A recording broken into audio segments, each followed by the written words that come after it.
কড়াই দেখো ঢাকা দিয়ে দিয়েছি, চিকেনটা এখন সুন্দর মতন কষবে। আর এই পাশে কিন্তু জল বসিয়ে দিয়েছি, গরম জল।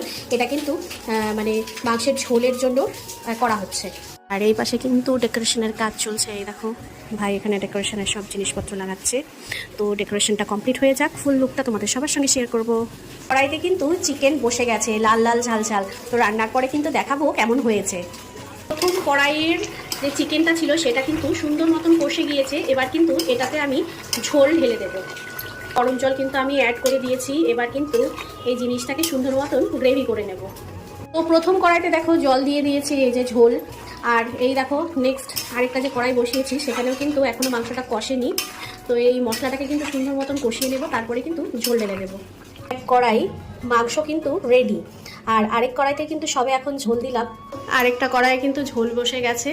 আর এরপরে কিন্তু রান্না হবে মুগের ডাল, তারপরে হবে পটল পোস্ত আর আলু পটল দিয়ে পনিরের তরকারি। বলেছিলাম যে নিরামিষ করতে হবে, কিছু লোক নিরামিষ খাবে, তাই আগে মাছ মাংসের জিনিসগুলো সব কিছু রান্না করে গ্যাস ট্যাস মুছে তারপরে কিন্তু আমরা নিরামিষ রান্নাটা করব। তো তার আগে কিন্তু গুড়িয়াকে এখন আনতে যাবো, কেননা গুড়িয়া কিন্তু এখন স্কুলে আছে, ও বাসে উঠেছে, এখনই চলে আসবে। আর তারপরেই কিন্তু নিরামিষ রান্না করব, আর লাস্টে কিন্তু পায়েস করব। তো কী কী করবো, কী কী না করবো সব কিছু কিন্তু তোমাদের সঙ্গে শেয়ার করবো। দেখা হবে পরের বার।